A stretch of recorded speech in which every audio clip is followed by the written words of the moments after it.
Good afternoon. I'm Dr. Michelle Fannin-Steele, and I'm the CEO of Dirigo Food Safety, and I'm coming to you this week with the first in a 12-part series of the very most important standard operating procedures and policies you can put in place to help protect your food business. We're going to start this series, which we're going to be doing for the whole of Q2 2018, with recalls. Okay, recall probably strikes fear into the hearts of every food entrepreneur, and they are not fun. I'm not going to lie, but recalls are survivable. We've done some other presentations on how to approach recalls and what to think about it. This is the next, I guess, kind of in that series, and we're talking about the very nitty-gritty of actually surviving the recall and doing what you need to do in the recall, because we've already assuming that you are thinking a more empowering thought, and you know that if you're in recall, this is kind of what you got to do. So, without further ado, let's jump into it. So, we're bringing this info to you as part of a series because we're really invested in creating vibrant regional economies here based on food, and we can only do that if you guys have the information that you need at your fingertips so that you can run your business. If you're interested in getting a recall SOP, we find recall so important we give the SOPs away. Please give us a call at 207-517-3920, or feel free to drop us a line at info@dirigofoodsafety.com, and we will push that back out to you. Okay, so here's what happens when we have a recall. So what's going to happen is you are either going to get a customer complaint, you're going to get notified by a state Department of Agriculture, a state CDC, the FDA, the USDA, some regulatory authority is going to come to you most times and tell you that somebody got sick from your food. They took a sample of your food and they found that it had some microbe in it or some chemical, or they looked at a label and found that your product has allergens in it and you didn't declare it on the label, or your product doesn't have allergens in it and you declared it on the label. So I will tell you at the outset that 75% of recalls in America are because of allergen labeling problems, and the very best thing that you can do if you have allergens in your food is to ensure accurate allergen control. Now, in a couple of weeks, kind of towards the maybe middle of the quarter, we're going to be doing one of these office hours totally on allergen control and how allergen control works. All right, and so that's really, we would like to prevent a recall, no doubt. And this whole entire series, everything I talk about HACCP and preventive controls, is designed around preventing a recall. But sometimes the worst happens, and a recall is not the worst thing happening. Somebody getting sick or dying from your food is the worst thing happening. And so let's go through how we deal with it when a recall comes through. So the very first thing that you're going to need to do, okay, is you need to form your recall team. Now, if you are under a HACCP system or you're under a preventive control system, you should already have this team in place, okay? If you don't worry about it, but that is the very first thing that you need to do. Who in your company is going to be responsible for discussing and making decisions, okay? It should definitely be the owner. It absolutely has to be somebody from finance. It's probably somebody in operations, okay? And then I'm happy to be on your recall team. By then you will have called me for help with the recall, I imagine.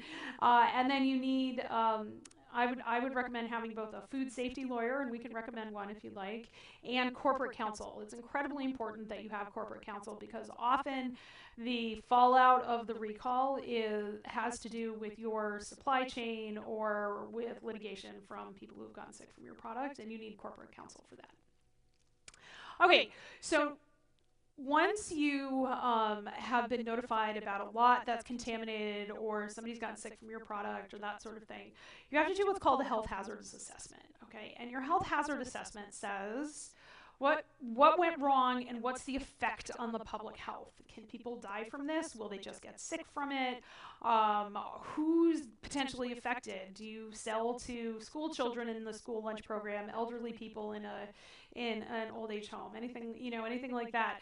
Those are, you have to identify your more vulnerable populations, and you should have, of course, started with this when you started your food safety planning and you identified your intended consumer of your food. Your health hazard assessment needs to take into account that consumer of the food. Now, if the person who has gotten sick is outside the realm of that intended consumer, somewhere something happened and you didn't identify your intended consumer correctly, and now we have to fix that. Okay. Um, at this point, what you need to be doing is taking really, really good notes in the form of a corrective action record that will allow you to do a root cause analysis. All right. So you are going to do that health hazard assessment. You're going to write down your health hazard assessment. What's, part of your health hazard assessment is if there's a microbe involved, what happens when people ingest that microbe and get sick? How do people get sick, and what are the vulnerable populations because of your food, also potentially identified by your intended consumer.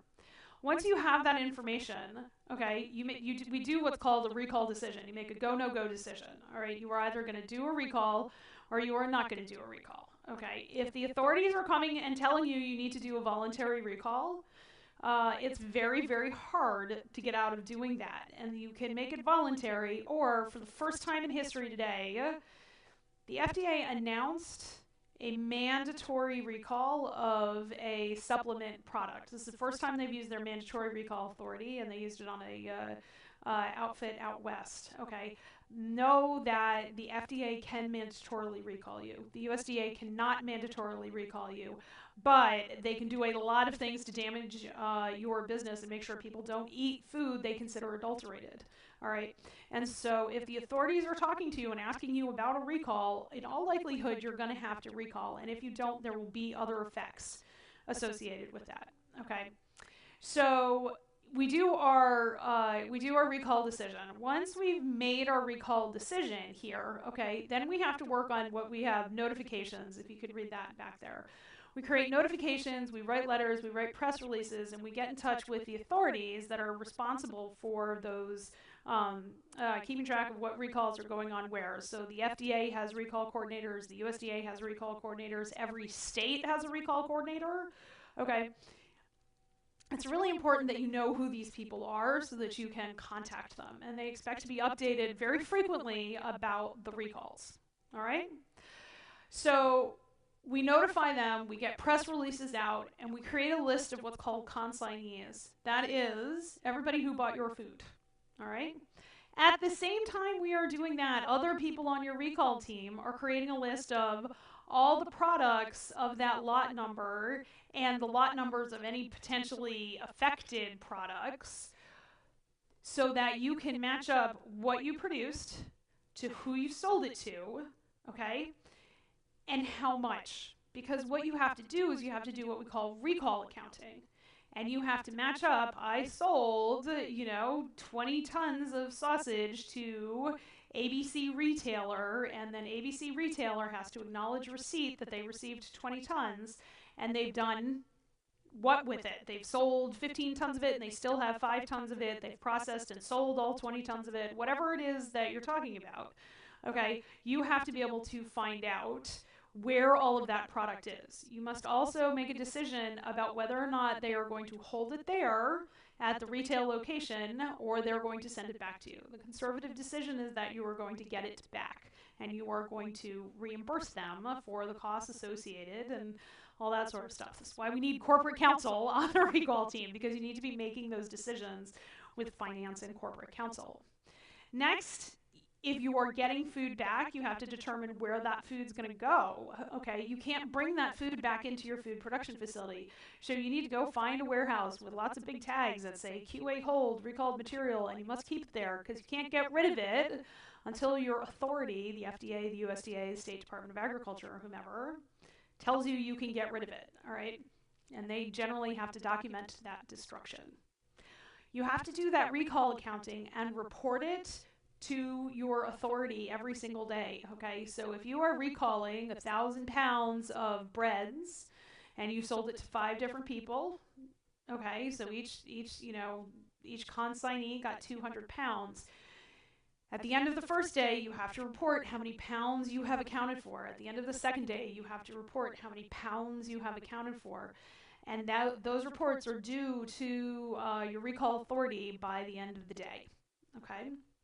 By keeping together that information, you can get a really good feeling about how much risk to your company is out there. And those are the steps of doing a recall, and you do them over and over and over and over again until you find all of your product or you think all of it has either been consumed or removed from the marketplace. Okay. Now, I'm here to tell you that you don't have to wait for a recall for that to happen. I recommend that people do mock recalls twice a year, no matter how big you are or how small. Okay. In the top of the year, so in the first 6 months of the year, I would do a recall over something happening in your supply chain, whereby you get one of your products that you get is recalled, and you are notified that it has something in it, and now you have to go out and recall it. All right, do that in the top of the year. In the bottom of the year, I would do a recall where you had a food defense breakthrough. Okay, somebody intentionally tampered with your food. You had an economically motivated adulteration problem, or some other problem with an employee, or somebody or a person like touching your food, like a distributor or something like that. Okay, get used to talking about these sorts of scenarios with your food safety team, and you'll be able to react more quickly to a live fire exercise, okay? And the quicker you can react and the more responsive you can be to the FDA or the USDA, the faster this will all get done with, okay? And that's what we're working on, is getting this done as fast as we can. So I'm Dr. Michelle Pfannenstiel. It's my pleasure to be here with you. Thank you so much for listening to our Durago Food Safety Office Hours. It's been a delight, and we'll see you next week. And I think next week we are talking about specifications. What do you make? Let's talk about how to write specs. So we look forward to it. We look forward to seeing you throughout all of these conversations over the course of Q2 2018. Thanks so much. Have a great day.